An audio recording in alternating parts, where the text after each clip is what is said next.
Assalamualaikum warahmatullahi wabarakatuh. Kita akan melanjutkan tentang cabang-cabang keimanan atau syu'abul iman. Setelah kemarin kita membahas tentang mahabbah, kemudian kita akan masuk kepada cabang selanjutnya, yaitu roja atau berharap atau rindu. Setiap orang tentunya di dalam hatinya memiliki rasa harap. Banyak pengharapan yang dimiliki. Terkadang kita mengharapkan kepada sesuatu yang tidak mampu memberikannya, sehingga kita sering dengan kata PHP. Namun ada tempat pengharapan yang tidak akan pernah mengingkari janji, yaitu Allah Subhanahu wa Ta'ala. Maka Allah pun memberikan rasa harap ini di dalam hati setiap manusia. Dan kita manusia tentunya punya harap kepada Allah, harap bertemu, harap berjumpa, harap mendapatkan segala sesuatu darinya. Dan rasa harap ini adalah salah satu cabang dari iman. Untuk mengetahui apa itu harap, apa itu roja, tentunya kita akan mengetahui terlebih dahulu secara etimologis bahwa roja itu memiliki arti mengharap sesuatu atau tidak berputus asa. Bagaimana dalam surat Al-Ankabut ayat yang kelima,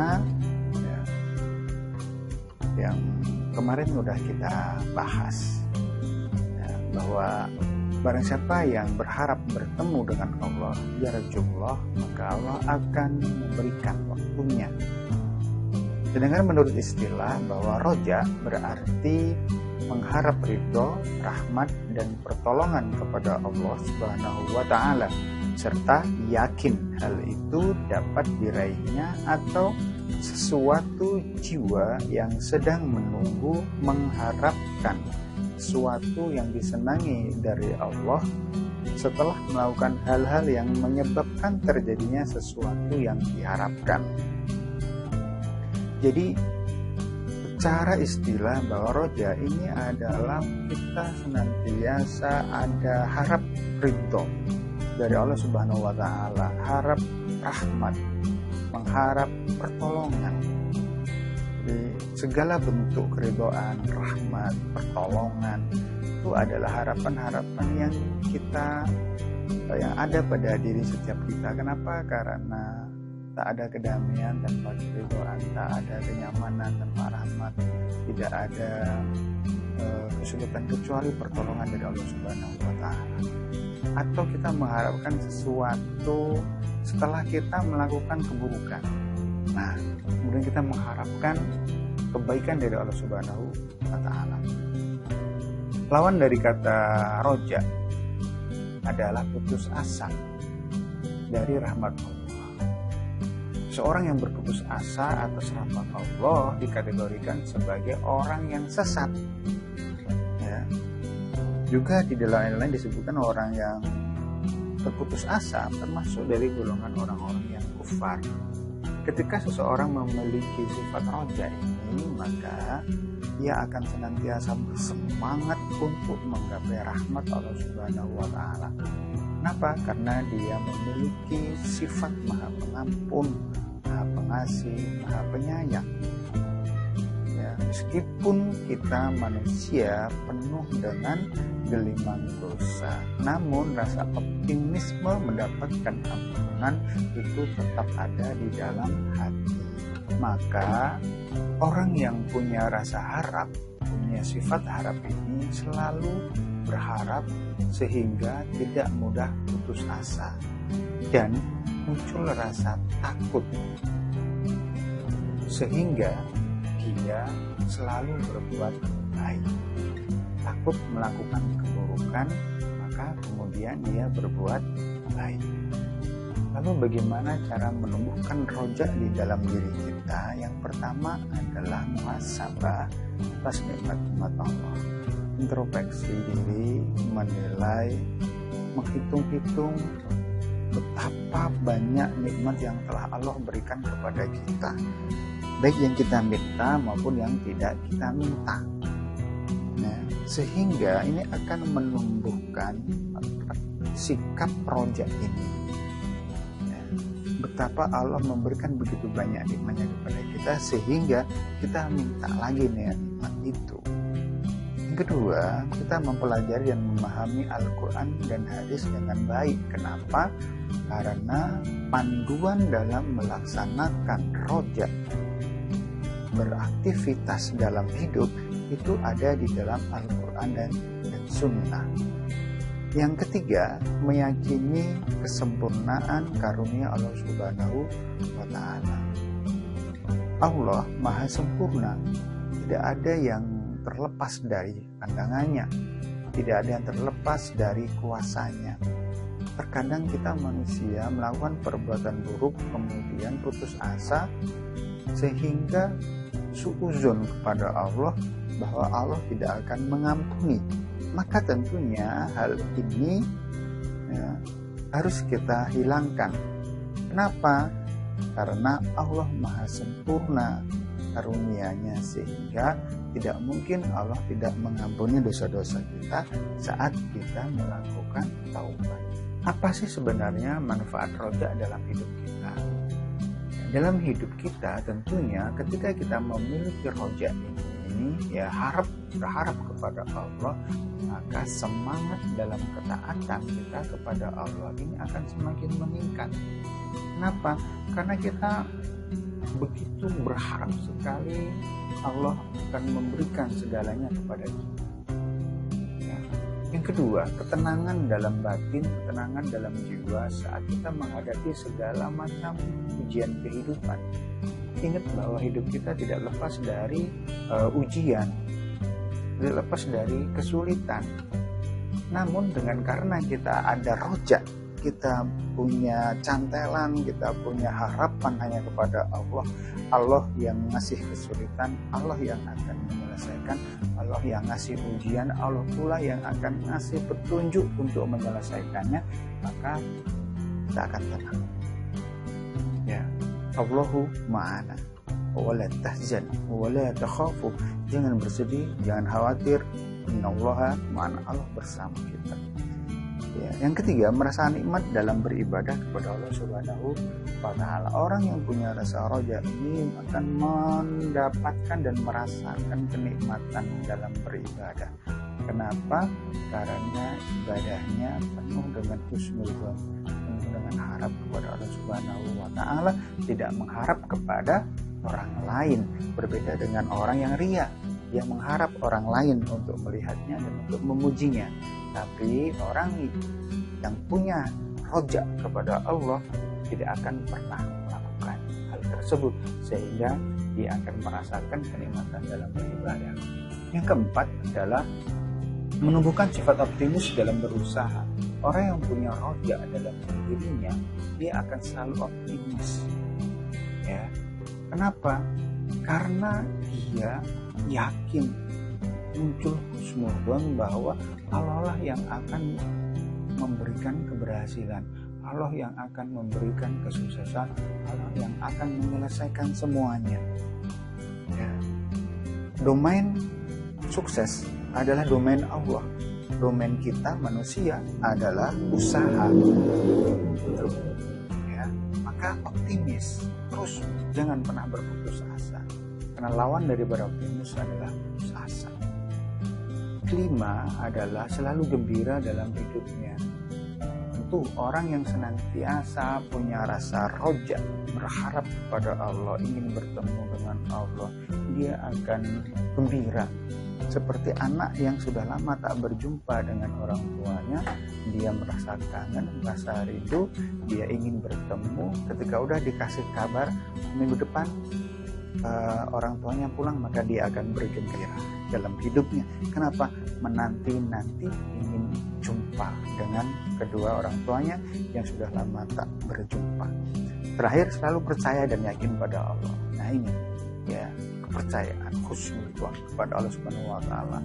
Ya, Allah itu tergantung kepada zon hambanya. Kalau zon hambanya itu baik, maka Allah juga akan baik. Itu pun sebaliknya. Maka energi positif yang kita keluarkan dalam diri kita ini senantiasa harus dikeluarkan sehingga nanti akan sinkron dengan positifnya Allah kepada kita.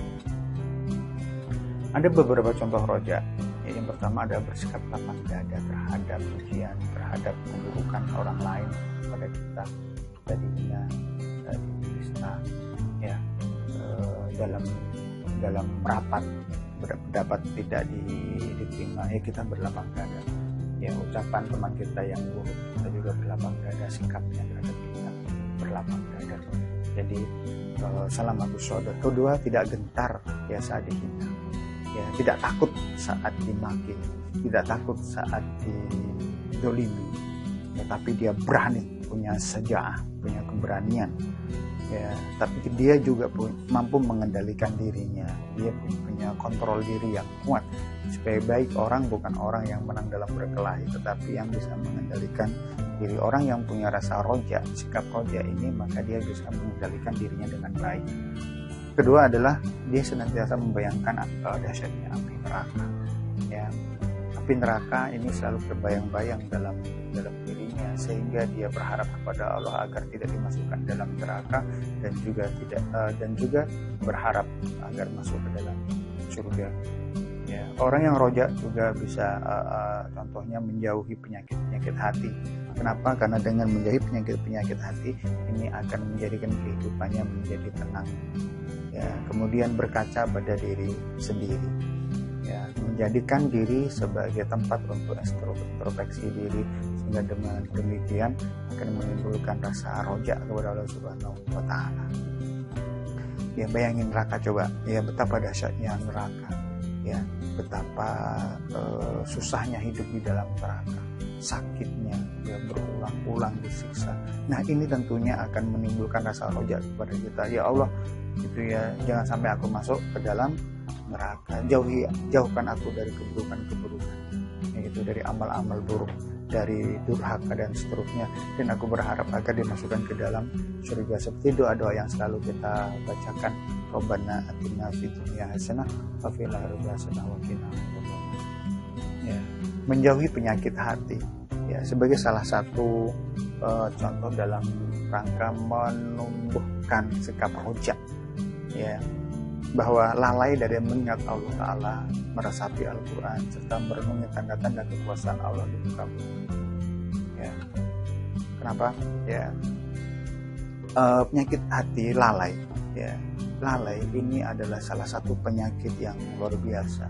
Kadang-kadang kita menyepelekannya, sehingga di dalam surat Wal Asri itu diingatkan kepada kita, juga di dalam surat Al-Maun.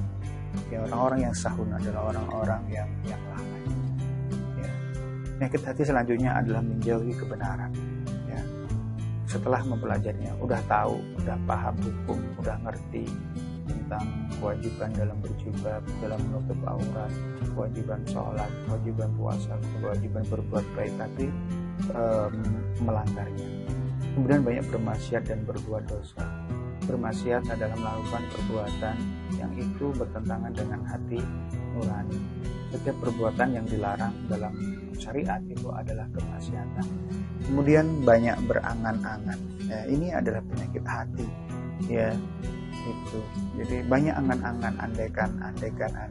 Nah, maka kita dilarang untuk bermalas-malasan. Kemudian menyibukkan diri dan menghabis waktu dengan perkara yang punya mubah.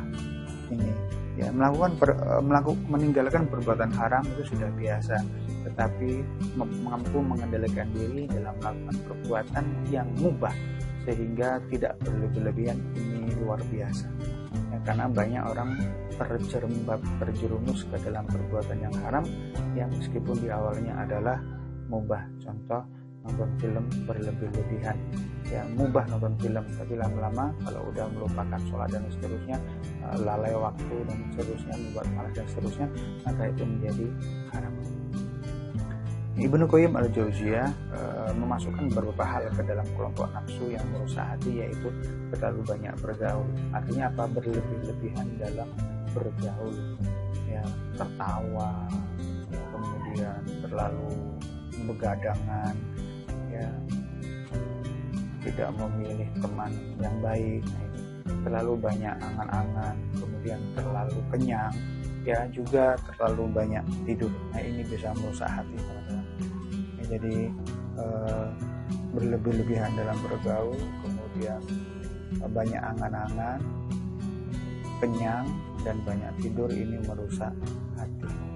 Nah, ada beberapa obat penyakit hati, ya, yang biasa kita nyanyikan. Tombol hati ada 5 perkara. Yang pertama adalah membaca Al-Quran, yang kedua adalah sholat malam, yang ketiga berteman dengan orang-orang baik, yang keempat puasa sunnah, dan yang kelima adalah zikir di malam hari. Nah, ini adalah obat-obat untuk menyembuhkan penyakit-penyakit di dalam hati tadi itu, seperti dari panjang angan-angan, banyak tidur, ya, kemudian malas, terlalu kenyang, dan seterusnya, sehingga penyakit-penyakit hati yang lainnya akan muncul, seperti hasad, iri, dengki, suuzon, ghibah, kemudian sombong, ria. Itu muncul di dalam hati yang lama-kelamaan kalau nggak diobati itu akan menyebabkan hati menjadi gelap, ya, menjadi hitam, membatu, sakur-sakur, ya, membatu, ya, jadi hatinya. Nah, itu teman-teman, bahwa sikap roja itu harus senantiasa kita munculkan dari Allah Subhanahu wa Ta'ala. Roja ini memunculkan kepada kita harapan yang besar kepada Allah Subhanahu wa Ta'ala saja. Harap pahalanya, harap pertolongannya, mengharap cintanya, mengharap ampunannya, mengharap segala-galanya. Allahu Samad, Allah tempat bergantung, Allah tempat berharap, Allah tempat meminta, semuanya kepada Allah Subhanahu wa Ta'ala.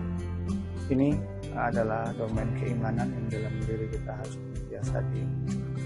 Mudah-mudahan ada manfaatnya. Assalamualaikum warahmatullahi wabarakatuh. Bersambung di sesi selanjutnya.